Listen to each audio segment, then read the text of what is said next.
एक कौवे की गरुड़ से दोस्ती हो गई। उनमें मित्रता इतनी गहरी हो गई थी कि आपस में कभी कोई बात नहीं छिपाते थे। एक दिन दोनों एक नदी के किनारे पेड़ पर बैठे बात कर रहे थे। तभी एक यमदूत उधर से गुजरा। वो कौवे को देखकर मुस्कुराया। अगले दिन फिर वही हुआ। यमदूत फिर उधर से गुजरा। वो फिर कौवे को देखकर मुस्कुराया। इस बार कौवे को कुछ शंका हुई। अब तो कौवे को यकीन हो गया कि निश्चित ही मेरी मौत नजदीक है।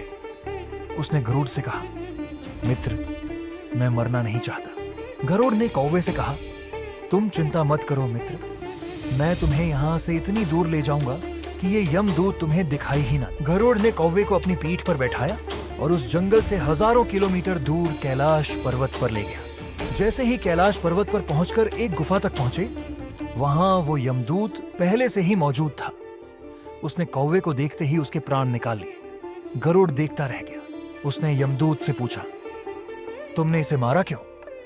यमदूत ने कहा कि इसकी मौत इसी समय लिखी थी, इसलिए इसके प्राण निकाल लिए। इसकी मौत कैलाश पर्वत पर ही लिखी थी। मुझे ये आश्चर्य हो रहा था कि ये इतने कम समय में वहां पहुंचेगा कैसे, लेकिन भाग्य देखो, तुम इसके परम मित्र ही इसे यहां तक इतने कम समय में ले आए। जीवन और मृत्यु भाग्य की ही बात है, इससे कहीं भी छिपा या बचा नहीं जा सकता।